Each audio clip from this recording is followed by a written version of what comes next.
Howdy there, Isaac here. I know, this sounds ridiculous, but you've gotta admit, you've asked why the Uchiha didn't just scoop up Naruto and immediately seal him. Well, here we'll be seeing what may have happened if the once good Uchiha ended up capturing Naruto. So of course, we could have this happen at various times, some of which I'm sure would make for a great story another time. Now, it can't happen any time after Itachi joins, only because Obito swore not to touch the Leaf Village, and I doubt Itachi will let him capture Naruto. It wouldn't happen the night he was born, since Obito was either injured or the boy wasn't a jinchuriki yet. This gives us a pretty rough time span of around 7 or so years for Obito to commence his kidnapping of the fox. But I don't think he'd wait that long. See, originally, the Uchiha went on to other projects, even though the Leaf Village had been weakened, and now the Ninetales Jinchuriki was someone who couldn't even walk, much less defend themselves. In this scenario, after a week of healing and getting rest, Obito would stew in his anger and failure. The Uchiha felt that if he couldn't steal the Ninetales, this time he'd steal the Jinchuriki, further weakening the village he hated.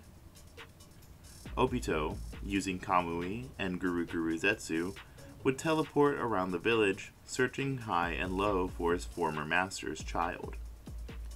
It took quite a while, but eventually the Uchiha would teleport into a small, unassuming room filled with 4 Anbu, all surrounding a crib holding a little spot of sunshine. Obito mercilessly domed the 4 Anbu guards before approaching baby Naruto, who began to cry at the commotion. The Uchiha stared down at Naruto, already seeing the resemblance to his father, which only caused Obito to get even angrier, though it was only at himself. Seconds later, Guru would notify Obito that several Anbu were en route, which caused him to pick up the baby and teleport back to the Rain Village. Once there, Obito handed the boy off to Guru. "Here, take him. I can't stand the sight of that brat." Whoa, he's so tiny! Is this what baby humans look like? "Yes, now make sure he doesn't die. We'll need the Ninetales within him." With that, Obito would go to leave, meeting with Pain and Konan hours later to give them the news. Pain would question why Obito didn't just steal the Ninetales fox, only for the Uchiha to say they needed to seal the tailed beast in numerical order, which was a lie on his part, despite it actually being true. Obito would never admit it, not even to himself, but there was something that stopped him from killing Naruto, and he hated it. Once the meeting was adjourned, both Pain and Konan would visit Naruto, both finding the child of great interest. Pain was interested only because the boy was an orphan and an Uzumaki, just like himself. It was sad, but this had to happen, for the sake of world peace. Konan, who granted also had no experience with kids, but was also not completely ignorant, would chastise Guru Zetsu, holding baby Naruto upside down, the baby crying in turn. "What? He threw up, so I figured if I hung him upside down, he'd spit up all that nasty stuff." Konan would tell Guru everything she knew, or even thought, about babies and how she'd take care of one, if she had to. That said, Konan would inadvertently wind up taking care of Naruto that day. Once cradling the baby, it would soon stop crying, snuggling her arm and falling asleep then and there, causing Konan to kinda smile at the fact she could comfort the baby so quickly. Guru would applaud the Akatsuki member and ask how the heck she could do something like that, to which she had no idea either, explaining that it just sorta happened. Pain would see this, thinking it was dangerous for Konan to stay here much longer, but couldn't help but let it slide for now. It had been years since he last saw her smile, even if it was only a tiny smirk. For now, he'd return to helping Obito scout for new members, leaving the care of Naruto to them. Months would pass and the ninja world would be thrown into turmoil once more. See, kidnapping Naruto doesn't just affect him. No. It affects the entire geopolitical landscape. Jinchuriki are basically like the nuclear bombs of the ninja world, and when one goes missing, it is the biggest of deals. Konoha would be freaking out, sounding every alarm and bell the village had. Hiruzen sent Anbu units everywhere, including into enemy lands. Over the months, he'd even have Anbu units searching the cities of other nations, which caused a great deal of turmoil, with some people like Onoki and the Raikage seeing this as a potential act of war. This put a huge strain on the alliance they had only just formed a year or two ago, even causing a few skirmishes to happen in the land of lightning and stone. With all this turmoil, the horrible war that took so many lives already, and the loss of the Ninetales, Hiruzen's time as Hokage would be called into question. It was so bad that only a month or two later, the daimyo of the Land of Fire basically told the old man he was fired. Thus, the race for 5th Hokage was on. Many people would put their hats into the ring, but only 3 of them would really stand out, and those were Fugaku Uchiha, Lord Orochimaru, and Danzo Shimura. Now, many people didn't really know Danzo, but he counted on personally convincing the daimyo. He just needed to get Shisui's eyes first. Fugaku was widely known and respected, but Danzo would let it slip out that a Uchiha had controlled the Ninetales during the attack, and this made many people turn away from Fugaku, choosing to vote for the more famous and arguably better suited Lord Orochimaru. And I mean, Orochimaru had everything going for him. He was trained by the previous Hokage, was incredibly powerful, had a superb reputation within the ninja world, and well, simply just had it all. At least in the eyes of the public. They don't really know he's, experimenting on people.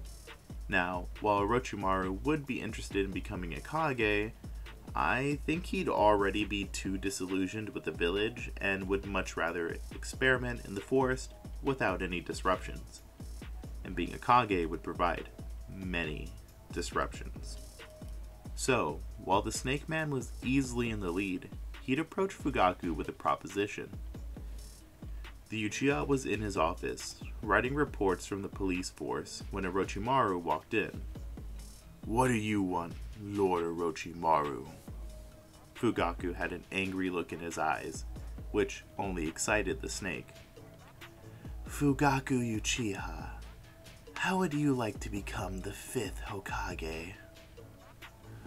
Over the course of around 15 minutes, Orochimaru would explain his plight, though didn't go into much detail due to, well, legal reasons. Fugaku listened the whole time, not bothering to say a single word.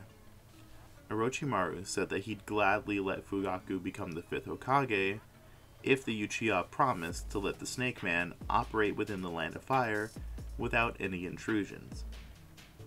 Fugaku, who knew Orochimaru was up to no good, would accept this offer, only since he had already heard several hot-headed Uchiha talking about a potential coup. This was the best option for peace within the village, and Fugaku would do his best to preserve it. He'd be the first Uchiha to enter office, and hopefully this would help mend the relations between his clan and the village. Then and there, the two would shake hands, promising to keep their alliance a secret. Orochimaru would go to leave, only to remember a crucial piece of intel that he had remembered. "Oh, and make sure to keep an eye on Danzo and Shisui. That boy has a promising power." Several weeks later, the 3 candidates would meet up at the daimyo's place, with Orochimaru voted into office, only for the Snake Man to deny his position. "I know you all believe I'm the best option for Hokage, but like Jiraiya, I believe my talents would be best utilized on the field, not behind some desk." I have zero experience leading such a big organization, nor do I have the will for it. But do you know who does? Fugaku Uchiha. He's had the experience leading the Uchiha police, and he has quite the reputation amongst the ninja world. I, as someone who has seen many talented ninjas, can see the genius of Fugaku, and the will of fire that burns behind those wicked eyes. The small speech would serve to convince the daimyo, much to Danzo's annoyance. Hours later, Fugaku would be sworn into office, and that night, the Uchiha clan would celebrate like crazy. In the coming years, Fugaku would prove to be a very competent Hokage, and took zero crap from anyone, unlike Hiruzen. This would serve to cause the common shinobi and villager to respect Fugaku, slowly mending the tension between the Uchiha and village. While the village entered a new prosperous era, despite their lack of a jinchuriki, there were certainly those who disliked the Uchiha. Chief among those was Danzo, who moved to gather his loyal root ninja to leave Konoha. Fugaku would, over time, look into Danzo, but by the time he moved to invade the root hideouts, Danzo had already left, destroying most of his dirty secrets in the process. The Uchiha would worry about a potential invasion by Danzo, and thus would employ Shisui as his Shadow Kage. Fugaku would make sure the leaf stood strong and tall, no matter who dared challenge them. As the years passed, Naruto would grow quite troublesome within the Rain Village. Speaking of which, to avoid suspicion, Naruto's name would be changed. Nagato, while thinking about a fitting name, would come up with Mirai. Mirai Uzumaki. Konan also liked the name, especially since this was the boy who would be needed to achieve their perfect future. Henceforth, Naruto would be known as Mirai, but honestly, his personality would still be mischievous. See, while he got attention from Guru, his life still wasn't much better than in canon. Sure, Guru was a great babysitter, and Big Sis Konan checked in every once in a while, but Mirai yearned for a mother or father figure, and freedom from the building he was confined to. That said, Konan and Guru were very good at keeping tabs on the boy, which only made him even better at sneaking and escaping. Mirai often got out of his room and would run around the village. He loved the smell of food, the pitter-patter of rain, and especially the shinobi who walked around. Gosh, those ninjas were just so cool.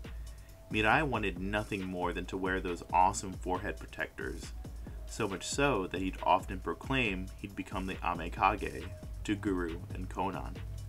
Well, he would be a shinobi if only they let him go to the academy.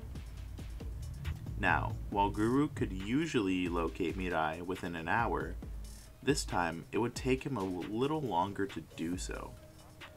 Due to this, Mirai was able to wander farther than normal, walking off to some less reputable areas of the city. In fact, Guru took so long that Obito would begin getting worried, and would venture out to find the missing jinchuriki himself. The Uchiha would quickly locate Mirai, though by this time he was in quite the precarious position. See, in the time it took Obito to jump into action, Guru had found the boy, though this caused Mirai to run into a nearby alleyway, right into several suspicious-looking thugs. The boy had actually run right into one of them, causing him to drop a bottle of sake on the ground, him growling in anger as it broke.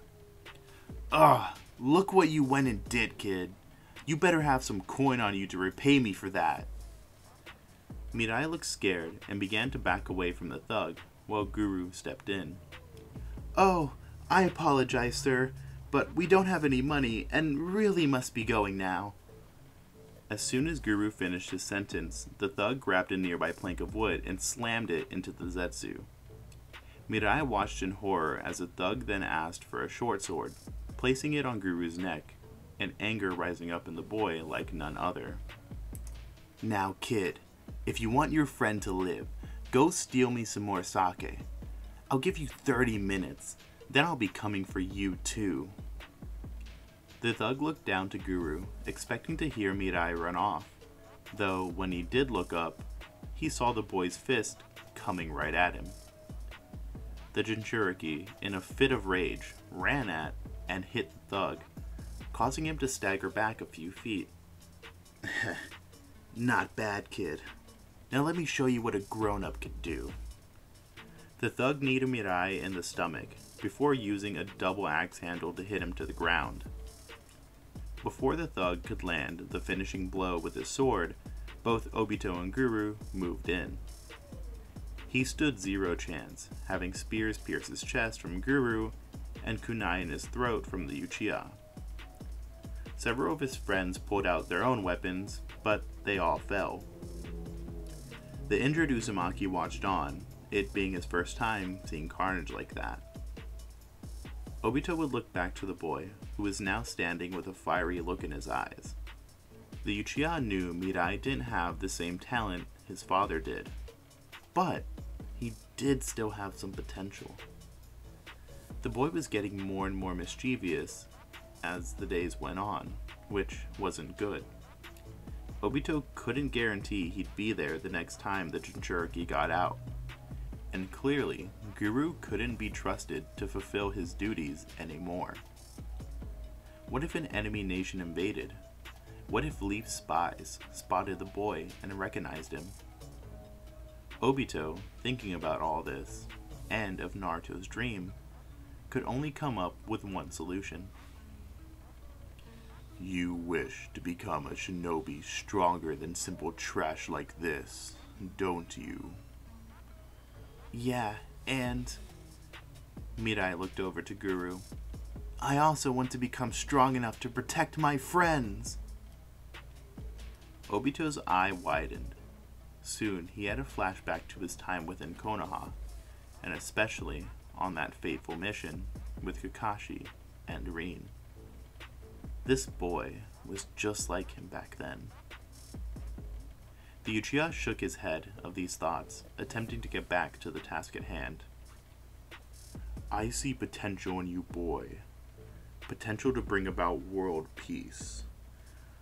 I have an offer for you. I can train you before having the Amekage himself enroll you into the Ninja Academy. What do you say?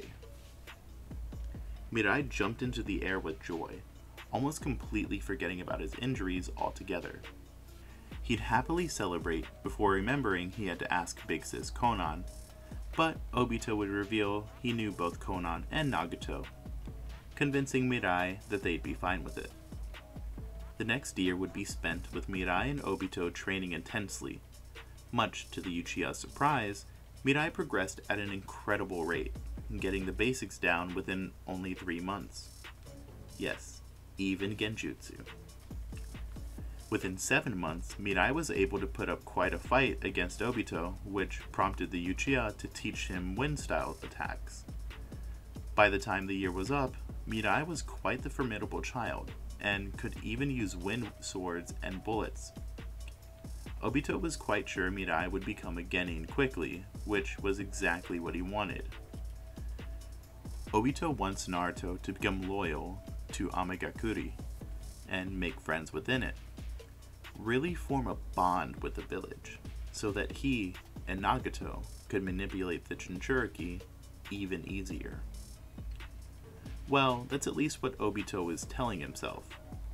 Besides, if Mirai made friends and was a ninja, there would be people willing to defend or back him up if another nation invaded, meaning Obito could focus solely on his Eye of the Moon plans.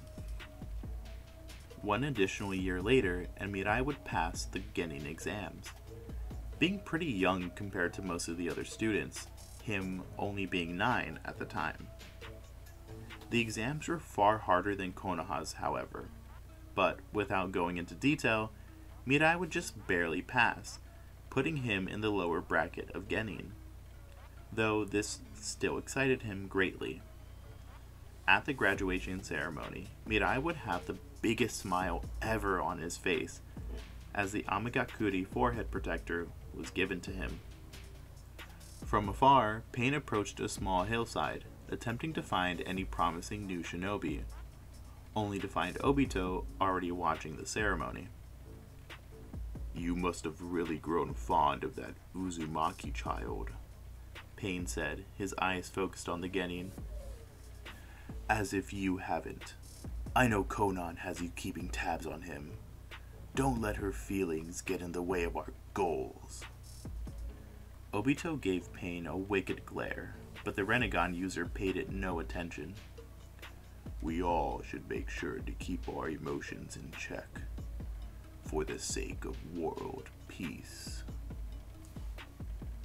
From then on, the two stood there silently, watching Mirai be placed on Team Oboro, in place of Kagari. In case you're wondering, these are literally one of very few named Rain Village genin we have, so naturally they would be my pick for this what if. The other two genin, who were actually several years older than Mirai, would make fun of him for being less talented than most of the other genin. Well, that was until Mirai showed his much greater physical prowess, landing several punches on Obito before he could even begin blocking.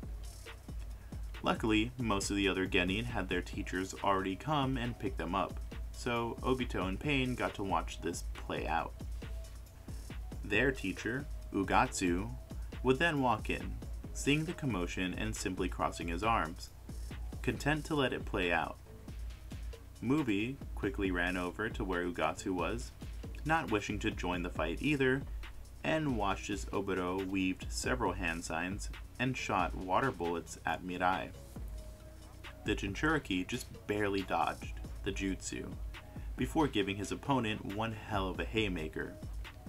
The fight continued with Obito showing his talents with ninjutsu and nature changes, while Mirai showed his overwhelming endurance and power. Eventually, the fight would end in a draw, with both parties collapsing due to injury or chakra exhaustion. Now that was pretty good for genin. The only problem I'd have with that fight is you two were far too loud. Ugatsu appeared before the two genin and delivered a powerful punch to both of them. When you fight, you draw attention, and that means more enemies appear. Both Mirai and Obito would end up passing out from the pain. Ugatsu simply sighed and picked them both up before turning to Mubi. "How about we go somewhere a little warmer?" Ugatsu said before leaving the classroom. Nearly an hour later, Mirai and Obito would wake up to Ugatsu telling a story of when he assassinated a high-ranking stone jonin. Once he noticed they were awake, he got to work. Ugatsu was a kind shinobi, by Amagakuri standards, but he was nothing like Kakashi or Might Guy. He didn't care about his team's goals or their passions, he simply saw them as another mission. "Look, for some reason the Amikage wanted me to train this team. I've mainly done assassination and infiltration missions, and that's mainly what I'll be teaching you three about. I hope you're prepared for that, and if not, you'll be in for a surprise." With that, Ugatsu left, telling his students to think about their futures and meet him tomorrow. Ugatsu would go on to teach Team Oboro the techniques we'd see in the Chunin exams, except this time he'd have them be far more aggressive. Pain had chosen Ugatsu for this specifically, knowing he was someone who could make Mirai strong, unlike the pushover sensei from canon. The new formation was far more successful, playing into each team member's strengths. Mubi, who was the best at genjutsu and chakra control, would stay back and focus on keeping the genjutsu realistic. Obito would make clones of everyone on their team while using Earth style to attack from below, while Mirai used his wind bullets and swords to attack from mid-range, quickly able to help either Obito or Mubi in case they got in trouble. After several weeks of training and perfecting their techniques, Ugatsu would have them begin doing D rank and C rank missions, which the team completed without issue. One day, a year or so into their time as Genin, Ugatsu would walk in with a rather serious look on his face. "Listen up. The Amekage himself has tasked us, Team 12, with an assassination mission." This made everyone in the room freeze up. Why were Genin being sent on a mission like this? This was at least Chunin level, being a B or A ranked mission. Obito would ask why they were assigned to this mission, causing Ugatsu to sigh. "It doesn't matter why we're being tasked with this. Don't question the Kage." With that said, it seems he has high hopes for our team. That, and you Genin need to get used to missions like this. Ugatsu laid a vanilla folder on the table, showing off the target and the mission details. Apparently they were to assassinate a very wealthy trader who was attempting to steal business away from merchants in the land of grass. Team Obito would set up an ambush between two cities the merchant was visiting and take him out. Simple and easy. Ugatsu would be with them, but he wanted the Genin to do everything themselves, including taking out the guards. Team Obito prepared for their mission before setting out an hour later. Mirai questioned whether he could actually go through with killing someone, but then he remembered all the things he had been told these past few years. Konan, Nagato, Guru, they all believed in him. Not only them, but his team depended on him as well, and he didn't want to let them down. Mirai would steel his resolve and continue on his mission, promising to be the one to end the merchant for himself and for his village. But that's where we're going to leave this video off for now. I'm very excited to be doing Naruto content again, especially one that was actually asked for. Hope you guys have a good day or night wherever you are. Until next time, bye bye.